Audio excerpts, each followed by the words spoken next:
ácido o base del organismo, lo que va a formar es un catión que va tanto a ser donado como va a permitir la aceptación de iones para formar otros compuestos. O sea, puede formar elementos alcalinos y puede formar elementos ácidos, ¿no? Entonces, de esta manera en el organismo van a tener, tiene que haber elementos que regulen este mecanismo de tanto el proceso de acidificación como el proceso de alcalinización del organismo. ¿Por qué se hace? No puedes grabado. Porque necesito que te pongas toda la lápiz.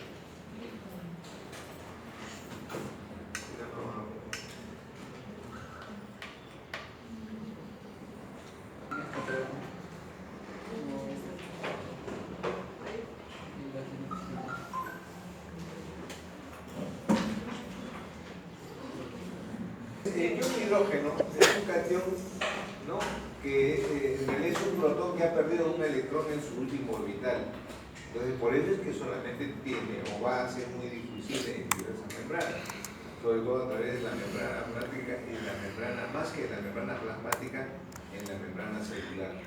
La concentración en el plasma es de 40 nanomoles por litro, o lo que es igual a 4 por 10 a la menos 8 moles. Así como existía fuentes de origen del tanto del sodio, el potasio, el cloro, que hablamos el otro día, los hidrogeneles también tienen fuentes de origen, y que son dos fundamentalmente. Las metabólicas, que son netamente endógenas, y las dietarias, que son fundamentalmente exógenas, ¿no? Estas dietarias provienen del metabolismo de los lípidos, de los glúcidos y de las proteínas, que son las proteínas las que dan mayor cantidad de hidrogeniones en 24 horas, o sea, las que aportan más, sobre todo aquellas proteínas que tienen relación con la metionina. Dentro de las fuentes metabólicas nosotros podemos levantar la diapositiva. Es que está cortada, no lo puedes poner todo, todavía en USB, sino en PDF lo cambio. ya. Va a disociar fácilmente y que permanece en la sangre. Pero al permanecer en la sangre va a pasar por el hígado y va a sufrir la oxidación de este ácido láctico para darnos CO2 más agua. Pero este CO2 más agua, en presencia de la anhidrasa carbónica, nos va a dar ácido carbónico y que a la vez también puede formarse bicarbonato más hidrogenión. Entonces es una de las fuentes que tenemos del hidrogenión, que es por parte de los glúcidos. Luego tenemos los fosfolípidos y las nucleoproteínas, ¿no? Los fosfolípidos, ambos al oxidarse van a dar CO2, urea, ácido fosfórico más una serie de ácidos orgánicos, ¿no? El ácido, fundamentalmente aquí lo que va a dar los hidrogeniones en cuanto a los fosfolípidos y nucleoproteínas es el ácido fosfórico, ¿no? El ácido fosfórico que se va a dar origen a dos hidrogeniones más el radical fosfato, más el radical fosfato ácido, ¿no? Entonces, las nucleoproteínas van a dar lo que se llaman los ácidos nucleicos, o sea, todos los ácidos nucleicos que conocen ustedes van a venir por parte de las nucleoproteínas.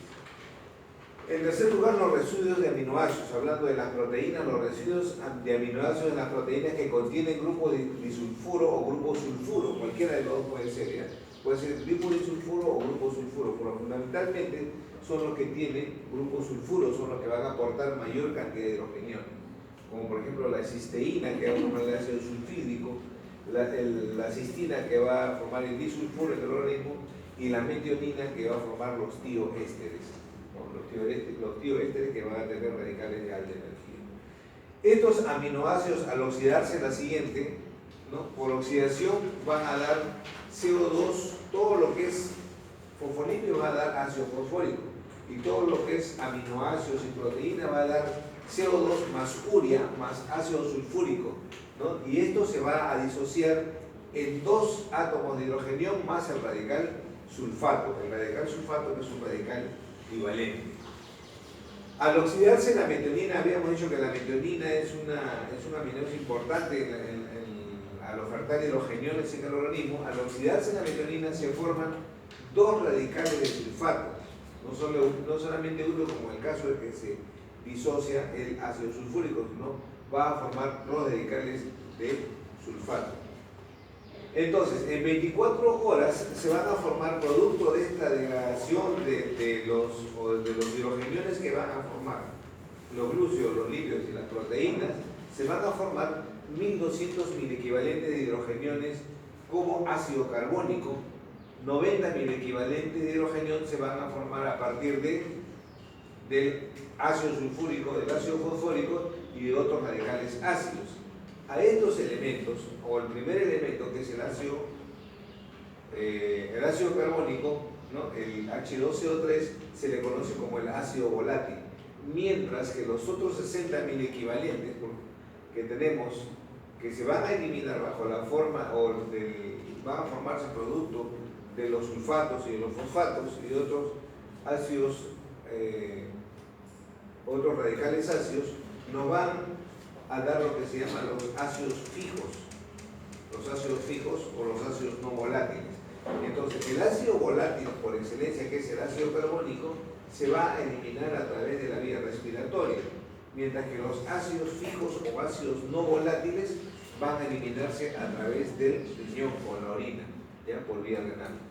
Entonces, la excreción del ácido, la excreción de los hidrogeniones, los 1200 mil equivalentes que se forman en 24 horas de ácido carbónico, se van a excretar a través del pulmón. O sea, 1224 mil equivalentes, o perdón, 1200 mil equivalentes se van a eliminar a través del pulmón en 24 horas.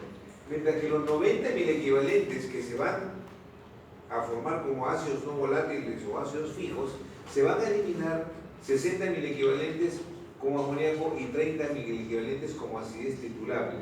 Entonces, como amoníaco, ahora vamos a ver eso, a revisar con los mecanismos de acidificación urinaria. Los 60 mil equivalentes se eliminan como amoníaco porque el amoníaco, cuando ya se forma como amoníaco en la luz tubular, ya no es difusible a través de la membrana, sobre todo a nivel del túbulo contorneado proximal. Y los 30 mil equivalentes se forman como acidez titulable, se va a eliminar bajo la forma de fosfato ácido de sodio o fosfato monosódico, que es lo mismo. Que este mecanismo lo vamos a ver después. ¿Está claro? Bien. Entonces, de acuerdo a esta eliminación ya que tenemos, ¿cómo es, de dónde vienen, de dónde provienen o la fuente de ingreso, de dónde provienen los hidrogeniones y cómo es que se excretan estos hidrogeniones? Nosotros tenemos que definir qué cosa va a ser un ácido y qué cosa va a ser un álcali, ¿no es cierto? Porque estamos hablando de sustancias ácidas, estamos hablando de ácido sulfúrico, estamos hablando de ácido fosfórico, ¿no?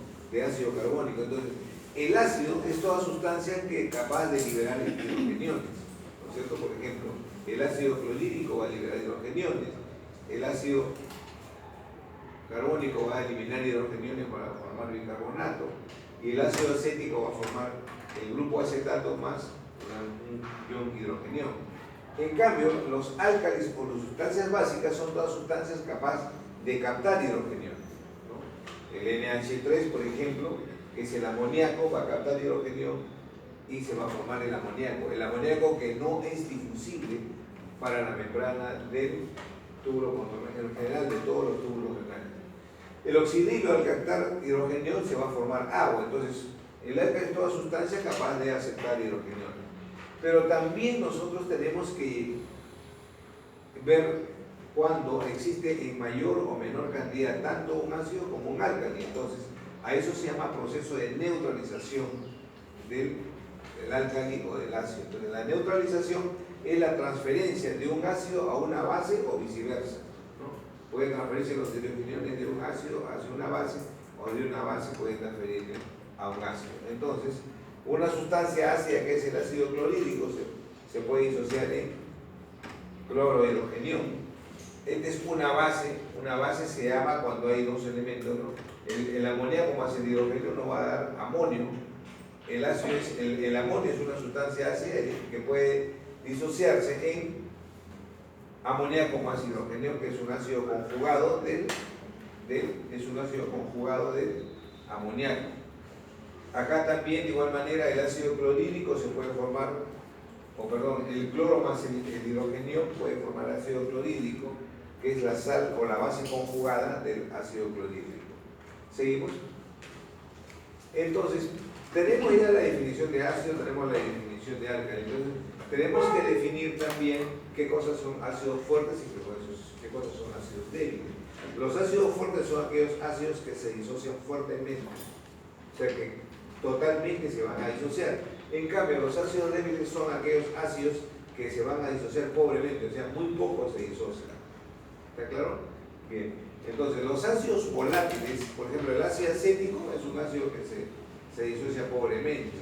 En cambio, el ácido carbónico es un ácido que se disocia fuertemente y que se disocia totalmente, entonces es un ácido fuerte.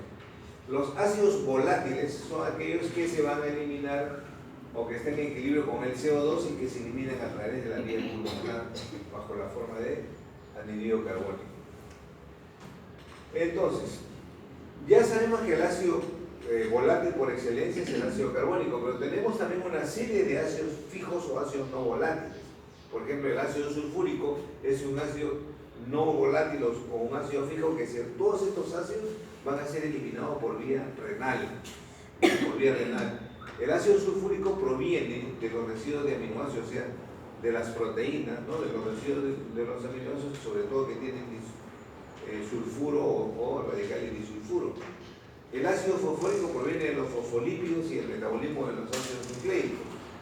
El ácido láctico, que es un ácido débil, que se disocia casi totalmente, va a convertirse en CO2 más agua, o proviene del metabolismo anaeróbico de la glucosa y se produce bajo las condiciones de hipoxia y de ejercicio intenso. Fundamentalmente, habíamos dicho en el hematíe y en el músculo. El ácido pirúvico, que es otro ácido que proviene del metabolismo de los hidratos de carbono, el metabolismo final de la glucosa, pero a lo contrario del ácido láctico, se va a producir en condiciones aeróbicas. Luego tenemos el ácido acético, el ácido beta-hidroxibutírico y falta acá la acetona, o sea, los llamados cuerpos cetónicos. Estos se producen en la cetosis, los cuadros de la cetosis, pero ¿qué cosa produce la cetosis? Cuando hay, por ejemplo, los cuadros de ayuno corto o de ayuno prolongado, ¿no? O también cuando existe o cuando falta glucosa dentro de la célula, en los casos de diabetes mellitus o en los casos de descompensada, sobre todo en los casos de cetoacidosis diabética. Por eso se llama cetoacidosis diabética, porque van a predominar los cuerpos cetónicos. Y los cuerpos cetónicos son sustancias ácidas que en determinado momento sirven como energía en el organismo, pero en cantidades mucho mayores van a ser tóxicos, sobre todo para la célula nerviosa. Luego tenemos el metabolismo del ácido úrico, ¿no? El ácido úrico se va a eliminar a través del riñón, ¿no? ¿De dónde proviene el ácido úrico? Proviene de una derivación de la glucosa, ¿no? De la ribosa 5-fosfato, comienza toda la cadena para la formación y la síntesis de ácido úrico. O sea, nosotros partiendo de una molécula glucídica podemos llegar a la formación de una molécula o de origen proteico, excretar elementos de origen proteico. Luego tenemos el ácido cítrico, el ácido isocítrico, que se producen sobre todo en la degradación proteica, el ácido clorhídrico y el ácido acético, estos en condiciones anormales ya, cuando se produce ingesta o cuando se produce administración exógena de estos elementos. La arginina y la glicina, que van unidas al ácido clorhídrico. El ácido clorhídrico fundamentalmente que se va a formar a nivel del estómago para formar el jugo gástrico, es parte del jugo gástrico. Entonces, la arginina y la glicina van unidos al ácido clorhídrico. El ácido acético que se va a disociar en acetato más hidrogenión, y que esto lo va a hacer a nivel del hígado, producto de la degradación de las proteínas. El sistema bicarbonato ácido carbónico sirve ¿para qué? Para amortiguar los ácidos fijos. O sea, el sistema bicarbonato ácido carbónico es un sistema que va a ser manejado por vía pulmonar. Habíamos dicho que el ácido carbónico es un ácido volátil, el único ácido volátil por excelencia en el organismo, y sirve para amortiguar todos los ácidos fijos. ¿Cuáles? Toditos estos ácidos que tenemos acá arriba, que acabamos de mencionar. Por diversas circunstancias, por falta, por ejemplo, de excreción de estos ácidos fijos a nivel del riñón, se acumulan las sustancias ácidas y el primero en tamponar es el sistema bicarbonato de ácido carbónico, como lo vamos a ver ahora. Entonces, el ácido carbónico deriva del CO2 por los procesos de descarboxilación. Todos los procesos de descarboxilación van a llevar a la formación de ácido carbónico. La siguiente. El CO2 tiene gran facilidad para difundir a través de la membrana plasmática, pero más difícil en sobrepasar la membrana celular, ¿no? Es diferente al hidrogenio, pero el CO2 es más difusible a través de la membrana plasmática. Por eso es que regula fácilmente el exceso de ácidos ricos en el organismo. Pero es más difícil de sobrepasar la membrana celular, porque el acúmulo de radicales ácidos va a ser fundamentalmente en el espacio extracelular. El CO2 es manejado en forma adecuada por el sistema ventilatorio pulmonar. De hecho, vamos a ver cómo se elimina, ¿no? Y cuál es lo que se produce cuando no hay acúmulo de estos problemas. Porque si hablamos de eliminación pulmonar, si hablamos de eliminación del CO2 por vía respiratoria, cualquier problema que dificulte o cualquier problema obstructivo en la vía respiratoria no va a dar como consecuencia acúmulo del CO2. Entonces, se va a acumular el CO2 y el CO2, ¿qué cosa es? Una sustancia ácida. Al acumularse la sustancia ácida en el organismo, que es el CO2, se va a formar ácido carbónico, por lo tanto nos va a dar una elevación del ácido carbónico y se va a producir lo que se llama la acidosis respiratoria. ¿Cómo se distribuye el ion hidrogenio? El ion hidrogenio se distribuye en el espacio extracelular, ¿no? Cuya concentración es de 40 nanomoles por litro, lo que antes le decía, o lo que es igual a 4 por 10 a la menos 8 moles. En el espacio intersticial es de 38 nanomoles por litro y en el espacio intracelular es de 100 milimoles o nanomoles por litro. Miren la cantidad de hidrógeno que tenemos ahí. ¿Cómo se lleva a cabo la regulación del metabolismo del ion hidrógeno? La regulación del metabolismo del ion hidrógeno, en primer lugar, se lleva a cabo por sustancias amortiguadores o sustancias tampón. Estas sustancias amortiguadores o sustancias tampón que pueden ser extra o intracelulares. Dentro de las extracelulares tenemos dos tipos de sustancias, las sustancias buffer y las sustancias anfóteras. Las sustancias buffer fundamentalmente existen dos sistemas en el espacio extracelular. El más importante es el sistema ácido carbónico bicarbonato de sodio. Es el más importante en tamponar los radicales ácidos o en bloquear los radicales ácidos en el espacio extracelular. Y el otro sistema menos importante es el fosfato monosódico, fosfato disódico. ¿Ya? Fosfato monosódico, fosfato disódico.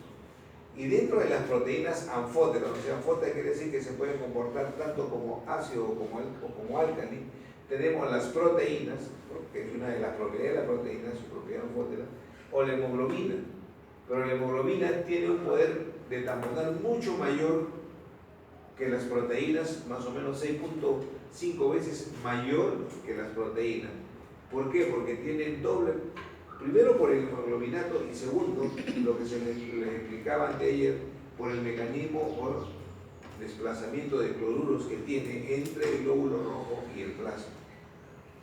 Luego tenemos las sustancias intracelulares. Dentro de las intracelulares tenemos las proteínas y el complejo orgánico de fósforo, o sea, los radicales fosfatos, que también provienen del ácido fosfórico, pero intracelular. ¿La que sigue? Luego, la otra mecanismo de regulación es mediante la capacidad funcional del pulmón para la eliminación de CO2 que se produce.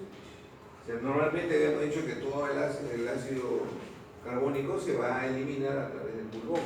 Entonces, el pulmón tiene que estar sano para poder eliminar el CO2 y no se acumule en el organismo como la mencionaba hace un momento. También depende de qué, cómo regular el hidrógeno, de la capacidad funcional del riñón para eliminar ácidos o bases, o sea, los ácidos no volátiles o ácidos fijos.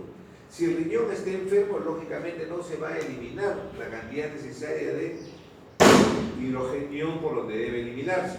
Por ejemplo, no se va a eliminar mucho ácido úrico, no se va a eliminar mucha urea, mucha creatinina, que son elementos ácidos que se van a eliminar a través de la orina Por lo tanto, se van a acumular estos radicales ácidos y va a haber un cuadro de acidosis. En este caso ya no sería una acidosis respiratoria, sino sería una acidosis de tipo metabólico, ¿ya?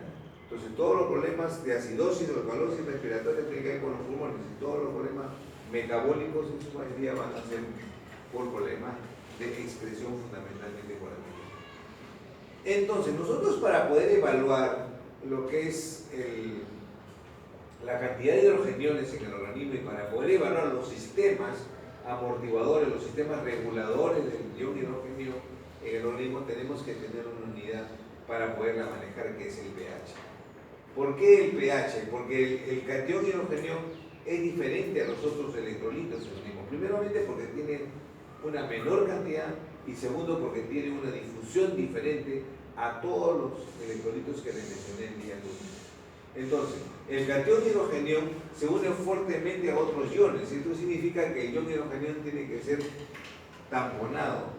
O sea, necesariamente, como es tan difusible a través de la membrana plasmática, el ion hidrogenio se puede unir a una proteína, a otro electrolito o otro ácido y ser el elemento, o sea, acidificar más el medio o el espacio extracelular. Por lo tanto, tiene que ser tamponado, tiene que ser regulado por los elementos que hemos mencionado.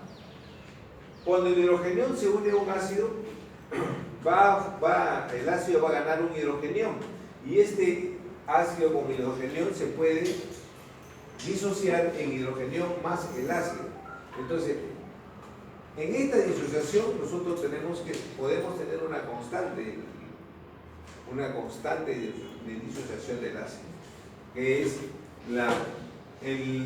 la constante va a ser la fracción del ácido disociado sobre el ácido no disociado.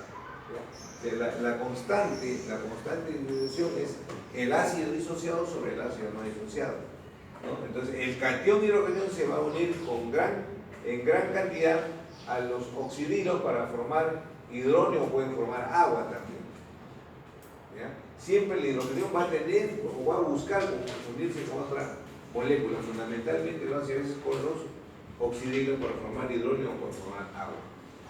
Entonces, se encuentra en baja concentración en el fluido extracelular y en el intracelular es la millonésima parte de los demás electrolitos en el plasma, o sea, es una cantidad muy pequeña, muy ínfima, porque es pequeña porque da mucha acidez en el organismo. En el fluido extracelular es de 40 nanomoles por litro, lo que es igual a 4 por 10 a la menos 8, y su pH a esta concentración va a ser de 7.4. Pero este pH puede fluctuar, ¿no?, en extremos, ¿no? Puede fluctuar en una forma máxima que es de 10 por 10 a la menos ¿cuánto? Menos 6 milimoles por litro, lo que da un pH de 7. El pH mínimo que es 1.6 por 10 a la menos 8 milimoles por litro, lo que hace un pH de 7.8, o lo que es el pH en el fluido intracelular, que es un pH de 7, que es de 10 por 10 moles por litro. Su concentración se expresa en forma logarítmica. El pH necesariamente tiene que expresarse en forma logarítmica para encontrar o para saber cuál es la cantidad de hidrogeniones que tenemos en el organismo, porque son fracciones muy pequeñas. Entonces se hace mediante la corrección de Sorensen. La siguiente.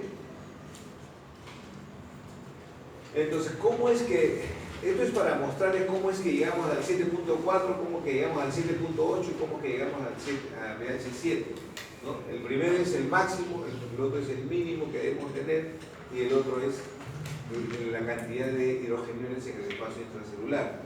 El pH, habíamos dicho, es el logaritmo negativo de la concentración de hidrogeniones. Si hablamos de la concentración de un pH máximo, vamos a tener 4 por 10 a la menos 8 moles por litro, ¿no? Y el pH es el logaritmo negativo de 4 por 10 a la menos 8. pH es menos el logaritmo de toda la fracción, o sea, el logaritmo de 4 más el logaritmo de 10 a la menos 8.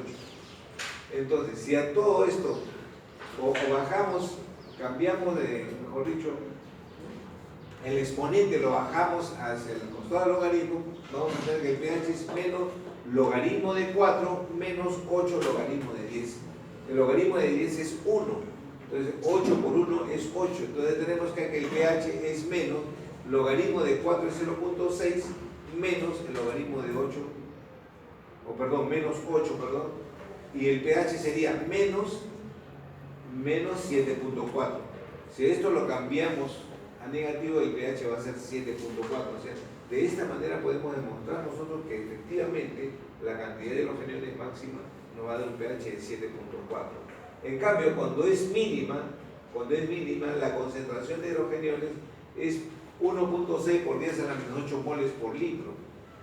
Entonces, el pH sería menos el logaritmo, pues el pH es el logaritmo negativo de la concentración de hidrogeniones. Entonces, el pH sería la concentración de hidrogeniones es esto, menos el logaritmo de 1.6 por 10 a la menos 8. Entonces, luego el menos logaritmo de 1.6, el 8 lo bajamos acá, vamos a tener menos logaritmo de 1.6 menos 8 por logaritmo de 10. Igualito, el logaritmo de 10 es 1, por 8 es 8.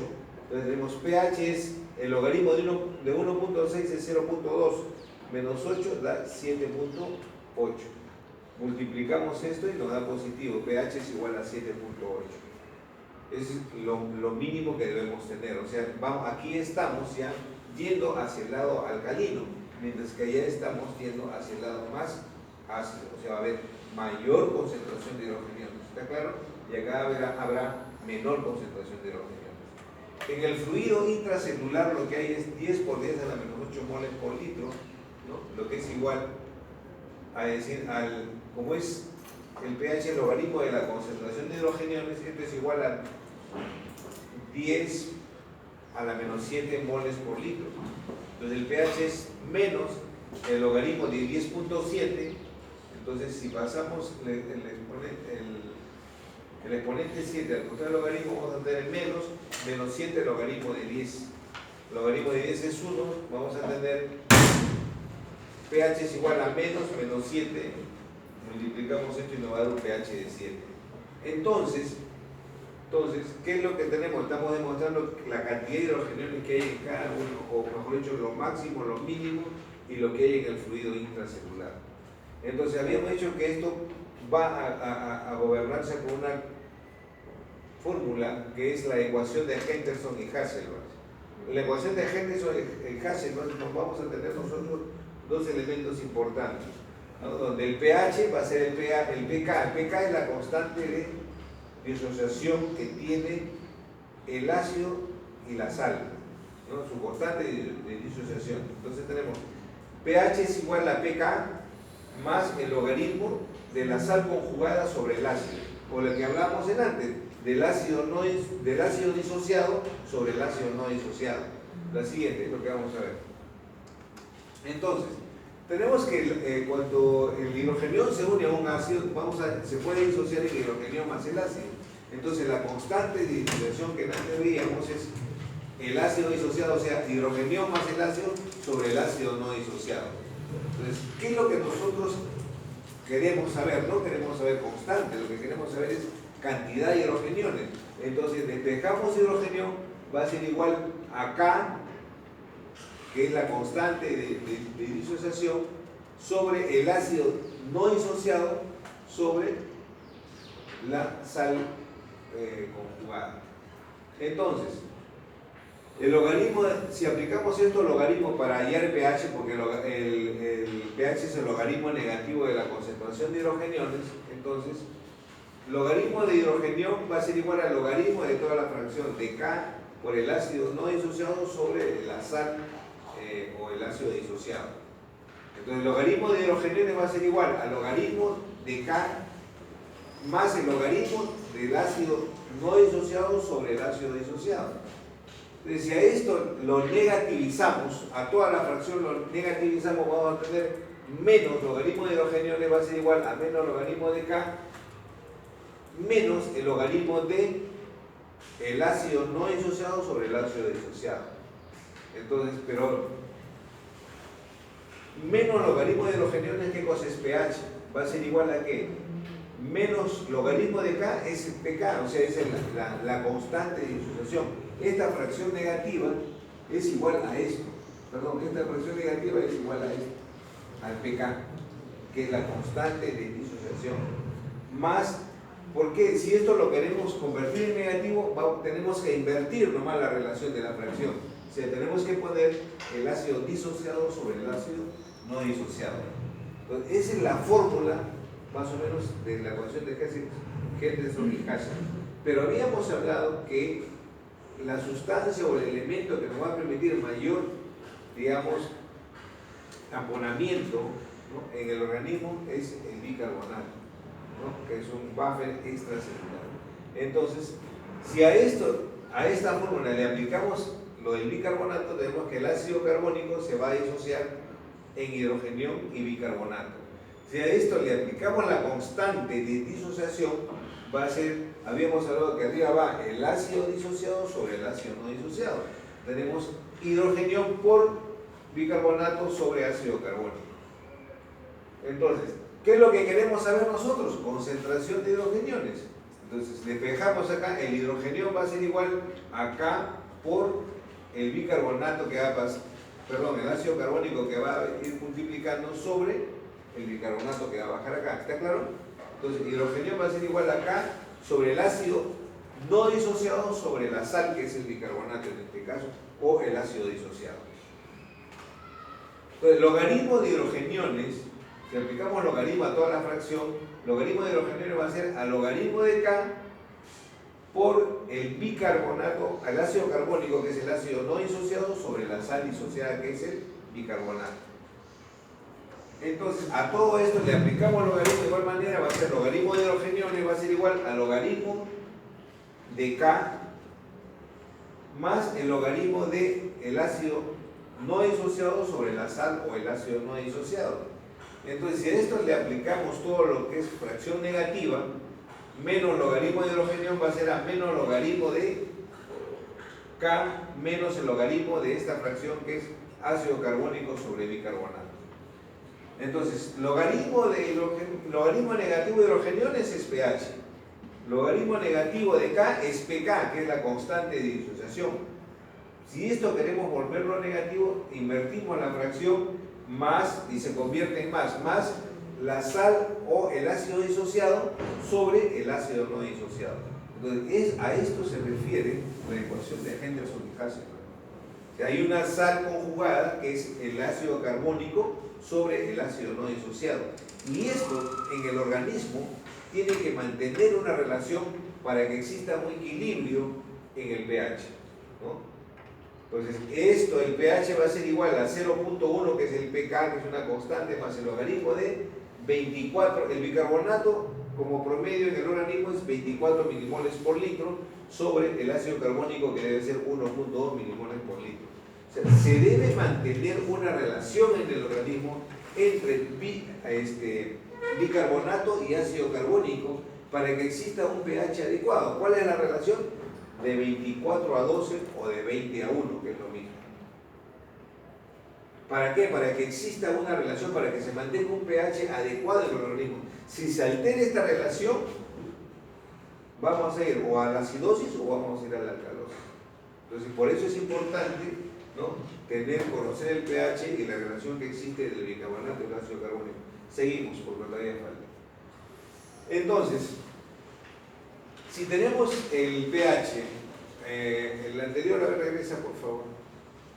Si tenemos acá 6.1, ¿no?, el pH es 6.1 más el logaritmo de esto, porque el pK es 6.1, entonces vamos a tener esto, vamos a ver esta relación, la siguiente. Entonces tenemos pH es igual a 6.1 más el logaritmo de 20 sobre 1, ya vamos a, ya no 24 sobre 1.2, sino vamos a poner logaritmo de 20 sobre 1. O sea, 20 sobre 1 es 20, entonces tenemos pH 6.1 más el logaritmo de 20. Logaritmo de 20 es 1.3, entonces pH va a ser igual a 6.1 más 1.3, lo que nos va a dar un pH adecuado de 7.4, que es el pH normal del organismo. Entonces, para eso es que tenemos que tener, es importante la relación entre el bicarbonato y el ácido carbónico. Una fracción o una relación de 24 entre 1.2 o de 20 a 1, que es lo mismo. ¿Ya? ¿Está claro? Ahora, esto lógicamente varía en cuanto a la relación que hay entre la sangre arterial y la sangre venosa. Yo le estoy hablando de la sangre venosa, pero en la sangre arterial también la diferencia no es mucha, la diferencia es mínima. La diferencia es mínima. Entonces, esta relación, la relación que debe existir entre el bicarbonato y la presión parcial de CO2 es de 0.6, que es lo mismo de 24 a 1.2. ¿Por qué? Porque acá estamos hablando solamente de la presión parcial de CO2. Y en el organismo, cuando hablamos de trastorno del equilibrio ácido-base, debemos medir tres cosas importantes. Primero, el pH. Segundo, la presión parcial de CO2. Y tercero, medir el bicarbonato. Estamos midiendo nosotros el bicarbonato y la presión parcial de CO2. Esto nos va a dar la acidez y la cantidad, más o menos la relación que debe tener o existir en el organismo de ácido carbónico. La presión parcial de CO2 normalmente es 40, entonces la relación entre bicarbonato y la presión parcial de CO2 nos va a dar 0.6, que es lo mismo la relación que debe tener ¿entre quién? Entre el ácido carbónico y el bicarbonato, que es 24, de 24 a 1.2 o de 20 a 1. ¿Está claro? En cuanto a los sistemas buffers, ¿no?, que impiden la variación de la concentración de hidrogeniones en una solución luego de agregar nosotros sustancias ácidas o alcalinas, se van a distribuir tanto en el espacio intra o extracelular. Habíamos hablado de las sustancias tampón. Ahora, las sustancias buffer pueden ser intra o extracelulares también. Dentro de los extracelulares, en el plasma tenemos las sustancias amortiguadoras más simples, que son la fracción conjugada bicarbonato ácido carbónico. Los principales constituyentes del plasma son los más importantes y los que van a tamponar la mayor cantidad de ácidos que se producen sobre todo por ácidos volátiles, ¿no?, que son el sistema bicarbonato ácido carbónico y el sistema proteinato. Las proteínas también en el espacio intracelular van a jugar un rol importante en el equilibrio o en la regulación del pH por, digamos, captación de hidrogeniones, porque son sustancias anfóteres. Bien, y también acá, en cuanto a las proteínas, en cuanto, digamos, a la captación de hidrogeniones, ¿no?, porque habíamos hablado de aminoácidos que van a ofertar hidrogeniones. El aminoácido más importante que oferta hidrogeniones es la metionina. En cambio, el aminoácido más importante que va a aceptar hidrogeniones es el grupo imidazólico de la histidina. Y el grupo imidazólico de la histidina es importante ¿en dónde? En la hemoglobina, pues. En la hemoglobina, porque permite justo tener los 6 enlaces covalentes que tiene la hemoglobina. Son 4 con el fierro, 1 con el oxígeno y el otro con el grupo imidazólico de la histidina. Por eso es que la hemoglobina es otro de los factores, tiene un promedio mucho mayor que las proteínas para tamponar, son 6.5 veces mayor la cantidad de tamponamiento o amortiguación que tiene la hemoglobina en relación con las proteínas. ¿Está claro? Por este motivo. Luego tenemos el sistema buffer fosfato inorgánico, ¿no?, que va a formar también, como va a provenir del ácido fosfórico. La siguiente, ¿no?, el ácido fosfórico, que es un ácido débil que se disocia casi totalmente, ¿no?, y que no va a dar ¿qué cosa? La formación de fosfato ácido de sodio o fosfato monohidrógeno, ¿no?, sin el sodio, porque a veces el sodio puede unirse también en fosfato monosódico, pero en este caso, el fosfato monosódico fundamentalmente se va a eliminar en la orina. Lo que ocurre en el plasma, lo que ocurre en el espacio intracelular, lo que se forma es fosfato monohidrógeno, ¿ya? Fosfato monohidrógeno. Luego tenemos el hemoglobinato, que es la hemoglobina no oxigenada y la hemoglobina oxigenada, ambas. La hemoglobina no oxigenada, que está unida al CO2, ¿no?, que es la carboxihemoglobina, y la hemoglobina oxigenada. Ambos van a participar en la regulación del equilibrio ácido-base, o sea, van a captar hidrogeniones, ¿no? La proteína de la hemoglobina tiene 540 aminoácidos y 30 de ellos son histidina. Por eso es que la histidina es un gran captador de hidrogeniones, por eso es que la hemoglobina es una sustancia importante en la regulación del equilibrio ácido-base. ¿Está claro? Bien. Luego tenemos el sistema buffer fosfato inorgánico. ¿De dónde vienen? Del ATP, del enzima fosfato, del fosfato, fundamentalmente de ellos. Luego los amortiguadores intersticial linfático. Los amortiguadores intersticial linfático tenemos el sistema bicarbonato, que lo hace un 20%, y el sistema fosfato inorgánico. En este espacio es mayor el fosfato, el sistema fosfato inorgánico, mucho más que el bicarbonato. El bicarbonato es mucho más importante a nivel del espacio vascular. Luego tenemos los amortiguadores en el fluido intracelular.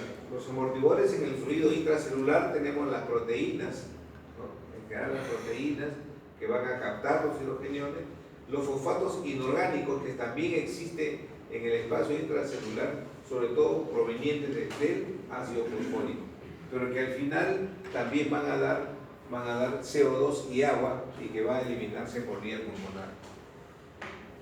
En el hematíe, por tamponar ácidos fijos se utiliza el sistema hemoglobinato en un 60%, luego el sistema bicarbonato y el resto por el sistema fosfato inorgánico en el hematíe. Por eso le decía que el sistema hemoglobinato es importante por las razones que le decía hace un momento. Primero, por tener la histidina que va a captar gran cantidad de hidrógeno. Segundo, por el intercambio de desplazamiento de cloruros que lo realiza entre el cloro y el hidrogenio, entre el plasma y el hematíe. Y en tercer lugar, por las proteínas que tiene dentro de la célula. ¿Está claro? Cuando en el plasma ingresan ácidos fijos, más del 75% de la capacidad amortiguadora del plasma reside en el bicarbonato. Por eso te decía, igual que en el sodio, ¿no? En el sodio las 2/3 partes del fluido intracelular la osmolaridad va a estar dada por el sodio. En cambio acá, casi las 2/3 partes de amortiguación, cuando se ingiere o cuando se ingresan ácidos fijos en el organismo, entonces la capacidad amortiguadora del plasma va a estar dada por el bicarbonato en un 75%. Luego siguen las proteínas y por último los fosfatos inorgánicos. ¿No? Y para mostrarles solamente esto, que el bicarbonato deriva del CO2 total, y el CO2 total proviene del bicarbonato, del carbonato, del ácido carbónico y del ion carbamino. ¿Está claro? La siguiente, a ver. Bueno, ¿alguna pregunta hasta acá que quieren hacer? Entonces, algo así ligero antes de pasar a lo que es acidificación urinaria, lo que tenemos que tener en cuenta es que la alteración del ion hidrógeno nos va a traer trastornos del equilibrio ácido-base. En el equilibrio ácido-base vamos a encontrar dos tipos de trastornos, o acidosis o alcalosis. ¿Tienen un pulmón? Véanme el pulmón. Entonces, la acidosis, que puede ser acidosis respiratoria o acidosis metabólica. De igual manera, la alcalosis puede ser alcalosis respiratoria o alcalosis metabólica. Entonces, en la acidosis, que es mucho más frecuente en relación con la alcalosis, desde el punto de vista respiratorio, si nosotros hablábamos que todo el CO2, gracias,